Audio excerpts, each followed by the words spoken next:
Hello. तो देखो, जैसे कि अपन फर्म के संतुलन के बारे में पढ़ रहे थे। जो लास्ट जो वीडियो अपन ने बनाया था उसमें अपन ने पढ़ा था कि भाई फर्म का संतुलन किस प्रकार से होता है। तो एक फर्म के संतुलन की प्रमुखतः दो विधियां थी।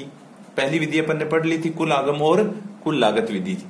अब देखिए, आज अपन पढ़ते हैं फर्म के संतुलन की दूसरी विधि, जो है सीमांत आगम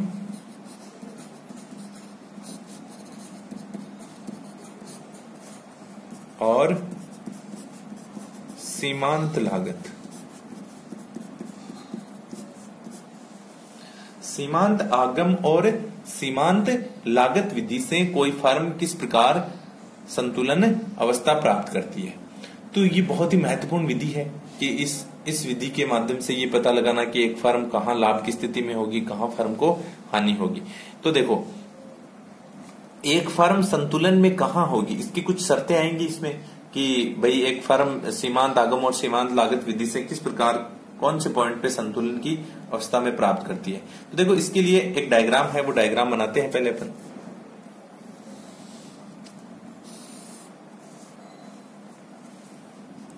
पिछली जो कक्षाएं थी उसमें आप ये पढ़ चुके हो कि दो बाजार की स्थितियां थी, उसमें जो एमआर वक्र था, दो बाजार की स्थितियां थी उसमें एमआर वक्र नेगेटिव स्लोप वाला था। पहला जो बाजार की स्थिति थी, अपन बात करते हैं एकाधिकार की। हाँ, हो सकता है कि लॉज दोनों बाजारों में भिन्न भिन्न थी, दोनों के जो एआर वक्र थे या एमआर वक्र थे उनकी जो लॉज थी वो अलग अलग हो सकती है बाजार के अवस्थाओं के हिसाब से, परंतु दोनों जो बाजार थे उनमें नेगेटिव स्लोप वाले एमआर वक्र थे। एआर और एमआर वक्र अपन ने पढ़े थे लास्ट क्लास में। तो देखो, एमसी और एमआर, क्योंकि अपन को सीमांत आगम मार्जिनल रेवेन्यू और सीमांत लागत अपन लागत कॉस्ट बनाएंगे, मार्जिनल कॉस्ट। तो दोनों के बारे में, दोनों के माध्यम से ही फर्म क्या करेगी, संतुलन की अवस्था में पहुंचेगी। तो देखो, एमआर वक्र नेगेटिव स्लोप वाला होगा। ये बाजार की दोनों स्थितियां, जैसे एकाधिकार बाजार और एकाधिकारात्मक प्रतियोगिता बाजार, दोनों जो बाजार थे, अपूर्ण प्रतियोगिता बाजार जिसको कहते हैं, अपूर्ण प्रतियोगिता बाजार के तहत ही एकाधिकारात्मक प्रतियोगिता बाजार पढ़ा जाता है। तो अपूर्ण प्रतियोगिता बाजार या फिर एकाधिकार बाजार, दोनों जो बाजार थे उसमें जो एमआर वक्र है वो नेगेटिव स्लोप वाला या गिरता हुआ वक्र होता है। अब देखो ये तो हो गया आपका एमआर वक्र। यहां पर लिख देते हैं एमआर व एमसी। ये आपका एक्स एक्सिस है, ये आपका वाई एक्सिस है। यहां वाई एक्सिस पे अपन ने एमआर व एमसी को लिया है और एक्स एक्सिस पे अपन उत्पादन की मात्रा को लेते हैं। अब देखिए, अब अपन बनाते हैं इसमें एमसी वक्र। तो देखो, एमसी मार्जिनल कॉस्ट होती है, वो पहले गिरती हुई होती है और फिर जो उत्पादन आप बढ़ाते हो तो उत्पादन बढ़ने के साथ में मार्जिनल कॉस्ट भी क्या होती जाती है, बढ़ती हुई जाती है। अब देखो, इसमें जो फर्म के संतुलन की बात है उसमें सबसे जो महत्वपूर्ण बात है या पहली जो शर्त है संतुलन की, वो ये होती है कि फर्म संतुलन की अवस्था में वहां होगी जहां सीमांत लागत और सीमांत आगम क्या हो, बराबर हो। कहने का मतलब है एमसी और एमआर क्या होने चाहिए, बराबर होने चाहिए। तो वहां एक फर्म किसमें होगी, संतुलन की अवस्था में होगी। तो यहां देखो, मार्जिनल कॉस्ट क्या कर रही है, मार्जिनल रेवेन्यू को काट रही है, अर्थात दोनों क्या हो रही है, बराबर हो रही है। यहां मान लेते हैं, पॉइंट का नाम दे देते हैं ई पॉइंट। यहां एक फर्म क्या हो सकती है, संतुलन में, क्योंकि संतुलन की पहली जो शर्त है वह यही है, मुख्य शर्त, कि एमसी बराबर होनी चाहिए एमआर की। अब देखो, अगर इस स्थिति में अपन बात करें, देखो इस स्थिति से पहले अगर अपन बात करें, इस वक्र को अगर अपन पीछे बढ़ाना चाहें तो हो सकता है कहीं ना कहीं एमआर वक्र को ये काट जाए। भाई ये हो तो सकता है ना, ये जो एमसी वक्र है वो लगभग यू आकार का होता है, ये अपन पहले पढ़ चुके हैं। अगर इस वक्र को पीछे बढ़ाया जाए, ये समझने की दृष्टि से बता रहे हैं, आपकी बुक में नहीं दिया हुआ होगा शायद आपको, पर देखो अगर इसको पीछे बढ़ाया जाए तो ये क्या कर रहा है, मार्जिनल रेवेन्यू को काट रहा है। तो आपकी पहली शर्त पूरी हो रही है। अगर अपन शर्तों के हिसाब से देखें संतुलन को, तो पहली शर्त यही कहती है कि आपका जो एमसी वक्र है वो एमआर वक्र को काटना चाहिए। तो काट तो ये यहां भी सकता है, इस पॉइंट पे भी काट सकता है, यहां पे आराम से। देखो अगर इसको पीछे बढ़ाया जाए, मतलब पूरी एमसी बनाई जाए, यहां पर यहां से बनाई है, अगर इसको पीछे बढ़ाया जाए या पूरी एमसी कर्व बनाया जाए तो हो सकता है कहीं ना कहीं ये एमआर वक्र को यहां भी क्या कर दे, प्रतिच्छेद कर दे या काट दे। तो ये पहली शर्त पूरी हो रही है। परंतु इसके आगे जो शर्त है वो ये कहती है, और ये तथ्यात्मक रूप से भी सही है, अगर अपन थोड़ा सा डीप में जाके इसको देखना चाहें तो देखो यहां क्या हो रहा है, मार्जिनल कॉस्ट आपकी ज्यादा है, धीरे धीरे क्या हो रही है, नीचे कर्व नीचे आ रहा है, इसका मतलब मार्जिनल कॉस्ट कम हो रही है। भाई जो जो आप इधर आप उत्पादन बढ़ाते हो, आप जो जो उत्पादन बढ़ा रहे हो तो आपकी मार्जिनल कॉस्ट नीचे आ रही है। एक स्थिति ऐसी होती है कि यहाँ क्या हो रही है, यहाँ सबसे नीचे भी है, यहाँ आपकी लगने वाली लागतें बहुत कम है, तो और फिर आप उत्पादन बढ़ाते जाते हो तो ये क्या होती जाती है, बढ़ते हुए उत्पादन के साथ में बढ़ती हुई तेज गति से ऊपर की ओर चली जाती है, और कहीं ना कहीं आपके मार्जिनल जो रेवेन्यू है उसको क्या कर देती है, प्रतिच्छेद कर देती है। अब देखो जो दूसरी शर्त है वो ये कहती है कि एक फर्म के संतुलन की जो मुख्य दूसरी शर्त है वो ये है कि एमसी वक्र एमआर वक्र को नीचे से काटना चाहिए। अब यहां ये ऊपर से काट रहा है, अर्थात ये अब तो क्या हो रही है भाई, नीचे नीचे आ रही है ना, ये तो ये ऊपर से काट रही है, ऊपर से आया ये, यहां से ऊपर से आया और काटते हुए निकल गया।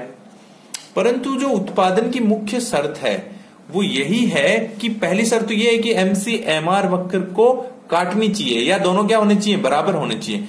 परंतु जो दूसरी शर्त है वो ये कहती है कि एमसी कर्व एमआर कर्व को नीचे से प्रतिच्छेद करना चाहिए। अर्थात अभी तो क्या हो रहा है, देखो एक उत्पादक क्या करेगा, यहां संतुलन में हो जाएगा क्या, बिल्कुल नहीं होगा, क्योंकि यहां तो उसकी मार्जिनल कॉस्ट किसको कहते हैं, ये अपन बहुत पहले पढ़ चुके हैं। मार्जिनल कॉस्ट होती है एक अतिरिक्त इकाई का उत्पादन करने के लिए। एक अतिरिक्त इकाई का जब अपन उत्पादन करते हैं तो आपकी जो कुल लागत होती है उसमें जो वृद्धि होती है वो क्या होती है, आपकी सीमांत लागत कहलाती है। अब देखो यहाँ जो सीमांत लागत है उत्पादन के साथ साथ में एक उत्पादक के लिए कम होती जा रही है। जो जो वो उत्पादन बढ़ाते जा रहा है तो उसकी सीमांत लागत वक्र नीचे आ रहा है ना, तो नीचे आने का मतलब यही है भाई, नीचे आने का मतलब यही है कि अगर वो और अधिक उत्पादन करेगा तो उसकी जो लगने वाली लागत है प्रति इकाई वो कम हो रही है, तो उत्पादक यहां बिल्कुल भी संतुलन नहीं करवाएगा। तो दूसरी शर्त इसलिए बनी कि धीरे धीरे क्या होता है, जब जब वो उत्पादन बढ़ाता है जो जो उत्पादन बढ़ने के साथ में उसकी लागत क्या होती है, मार्जिनल कॉस्ट, अर्थात प्रत्येक एक अगली इकाई का उत्पादन करने के लिए जो लगने वाली लागत है वो कम हो रही है। तो वो उत्पाद कम होने का मतलब है भाई उसको लाभ ज्यादा हो रहा है उसका। देखो भाई लाभ यहाँ पिछले वाले जैसे पीछे आप लोगों ने पढ़ा होगा कि कुल लागत और कुल आगम विधि से जब अपन ने संतुलन करवाया था किसी फर्म का, तो उसमें भी देखा होगा आपने एक जगह टीसी थी, एक जगह आपका टीआर था, और इन दोनों का डिफरेंस ही क्या बता रहा था, लाभ बता रहा था, या एक फर्म को कहां संतुलन में होना चाहिए या कहां तक उसको उत्पादन करना चाहिए। पिछले वाले विधि में पढ़ा था अपने। देखो देखा जाए तो टेक्निकली वैसा ही यहां है। यहां देखो एमआर जो वक्र है वो ऊपर है, एमआर वक्र ऊपर होने का मतलब और एमसी वक्र नीचे होने का मतलब लागत तो लग रही है कम और प्राप्त होने वाला रेवेन्यू क्या है, अधिक है। तो यहां ये सब क्या है उसके लिए देखा जाए तो ये लाभ है उसके लिए। तो एक फर्म यहां इसलिए संतुलन में नहीं होगी। दूसरी शर्त इसीलिए बनी है कि फर्म धीरे धीरे उत्पादन बढ़ाएगी, उत्पादन बढ़ाने से उसकी जो मार्जिनल कॉस्ट है वो कम होती जाएगी तो वो उत्पादन और बढ़ाती जाएगी। एक स्थिति ऐसी आएगी कि अगर वो अगली इकाई का उत्पादन करता है यहां तक, तो मार्जिनल जो रेवेन्यू है उसके बराबरी उसकी क्या लग रही है भाई, यहां दोनों बराबर हैं तो मार्जिनल कॉस्ट भी उतनी ही है और मार्जिनल रेवेन्यू भी उसको उतना ही प्राप्त हो रहा है। इसके आगे भी अगर वो उत्पादन इधर और बढ़ाते जाता है तो देखो मार्जिनल कॉस्ट और मार्जिनल रेवेन्यू वक्र दोनों आगे चल रहे हैं, ये नीचे आ रहा है, ये ऊपर जा रहा है। तो यहां के बाद धीरे धीरे क्या होता है, उसकी मार्जिनल कॉस्ट है वो तो अधिक जा रही है और मार्जिनल रेवेन्यू है वो नीचे आ रहा है। इसका मतलब यहां इसको क्या हो रही है, ये हानि हो रही है, यहां उसको लाभ हो रहा था। सीधी सी सिंपल सी बात है। तो देखो मुख्यतः दो शर्तें हैं। पहली शर्त तो ये है फर्म के संतुलन की कि जो आपकी जो एमसी कर्व है और एमआर कर्व है दोनों क्या होने चाहिए, या मार्जिनल कॉस्ट है और मार्जिनल रेवेन्यू है वो दोनों बराबर होने चाहिए।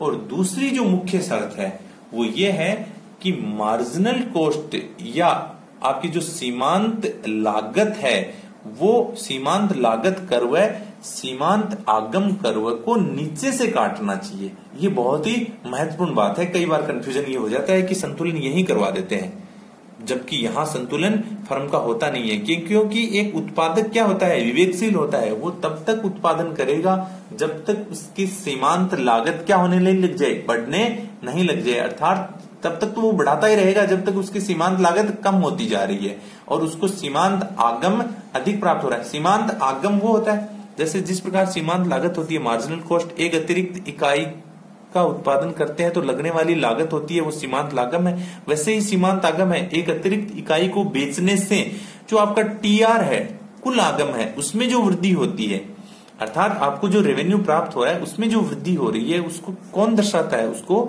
मार्जिनल रेवेन्यू दर्शाता है। तो अगर एक इकाई आप बना रहे हो, मान लेते हैं आप एक एग्जांपल लेते हैं, एक पेन आप बना रहे हो, उसमें आपकी लागत लग रही है 5 रुपए, और इस एक ही पेन को, उसी पेन को बेचने से, ये तो है मार्जिनल कॉस्ट एक पेन के लिए, एक पेन के लिए मार्जिनल कॉस्ट है 5 रुपए।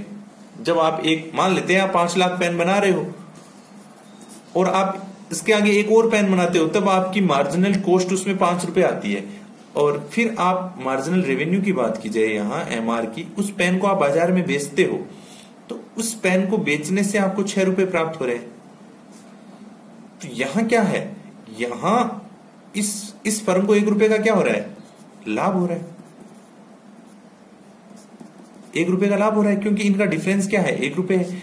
इस बिंदु पर ये जो ई बिंदु है, यहां क्या होगा, मार्जिनल कॉस्ट है वो भी कितनी हो जाएगी, 6 रुपए, और मार्जिनल रेवेन्यू है वो भी 6 रुपए, दोनों बराबर हो जाएंगे। ई बिंदु पे दोनों आपस में काट रहे हैं तो यहां तो जो भी स्थिति होगी उसमें दोनों बराबर ही होंगे। तो यहां इससे जो प्राप्त होने वाला रेवेन्यू और लागत क्या है, दोनों बराबर हैं, तो यहां तो ना तो लाभ होगा और ना ही हानि होगी, ना लाभ ना हानि की स्थिति होगी। अगर इसके आगे भी वो उत्पादन बढ़ाता है, मान लेते हैं ये जो ओक्यू मात्रा है, यहां तक ओक्यू मात्रा है, इसके आगे भी वो अगर उत्पादन बढ़ाना चाहिए, ओक्यू से आगे जाना चाहे, तो देखो यहां मार्जिनल कॉस्ट कर्व ऊपर जा रहा है। तो मान लेते हैं उस पेन के लिए लगने वाली लागत है 7 रुपए और मार्जिनल रेवेन्यू उसको मिल रहा है 6 रुपए, तो यहां फर्म को हानि होगी। और ये उत्पादन धीरे धीरे जो जो आगे बढ़ाता जाएगा, देखो अगर ये उत्पादन बढ़ाता जाएगा तो डायग्राम में स्पष्ट दिख रहा है कि मार्जिनल कॉस्ट फिर तेज गति से ऊपर बढ़ने लगती है, अर्थात उसकी लगने वाली लागतें बहुत ज्यादा हो जाती हैं और उसका जो रेवेन्यू कर्व है वो धीरे धीरे आपको डायग्राम में दिख रहा है, वो धीरे धीरे नीचे आ रहा है। तो इस प्रकार ये जो आपका चैप्टर था फर्म के संतुलन का वो पूरा हुआ। उसमें 2 विधियां थी आपके, बहुत ही छोटा सा चैप्टर है पर एग्जाम की दृष्टि से बहुत इंपॉर्टेंट है, क्योंकि ये जो दोनों विधियां हैं इनमें से कोई ना कोई एक विधि हमेशा एग्जाम में आती ही रहती है, या तो कुल लागत और कुल आगम वाली, या फिर सीमांत आगम और सीमांत लागत वाली विधि। तो दोनों विधियां ही बहुत इंपॉर्टेंट है और बहुत सरल भी है, बहुत ज्यादा डिफिकल्टी कुछ नहीं है। बस एक बार आपको इसको समझना है। डायग्राम को आपने एक बार समझ लिया तो आप इसके बारे में जो पॉइंट है, जो थ्योरी है, वो आराम से लिख पाओगे। ऐसा कुछ नहीं है, थ्योरी यही है, जिस प्रकार आपने डायग्राम बनाया वैसे ही आपको थ्योरी लिखनी है। तो इसमें ज्यादा कुछ नहीं है, बस आपको इनके बारे में लिखना है किस प्रकार। पहली स्थिति ये होती है, मान लेते हैं अपन यहाँ कोई पॉइंट नाम दे देते हैं, जैसे OM दे दिया, OM दे दिया। इसके आगे अपन जो जो उत्पादन वो बढ़ाती है तो इन वक्रों के बारे में लिखना है। फिर ये लागत कर्व है, इसके मार्जिनल कॉस्ट इसके बारे में लिखना है। फिर जो जो वो उत्पादन बढ़ाता है तो कैसी कैसी स्थितियां बनती हैं, कहाँ ये दोनों बराबर हो जाती हैं। फिर जो शर्तें हैं उनके बारे में लिखना बहुत इंपॉर्टेंट है, क्योंकि ये जो विधि है सीमांत आगम और सीमांत लागत, इसकी जो 2 मुख्य शर्तें हैं वो कई बार एग्जाम में 2 नंबर का जो क्वेश्चन होता है उसमें पूछ ली जाती है कि सीमांत आगम और सीमांत लागत विधि से किसी फर्म के संतुलन की जो 2 आवश्यक शर्त है वो लिखिए। तो ये जो दोनों शर्तें हैं, पहली शर्त है MC और MR बराबर होना चाहिए, और दूसरी जो महत्वपूर्ण शर्त है वो ये है कि MC नीचे से MR वक्र को काटना चाहिए, वहां एक फर्म संतुलन की अवस्था में होगी। यहाँ जो OQ मात्रा है या E बिंदु है वहां पर एक फर्म संतुलन की अवस्था प्राप्त करेगी। तो इस प्रकार आपका ये छोटा सा चैप्टर था, 2 विधियां थी फर्म के संतुलन की, ये पूरा हुआ।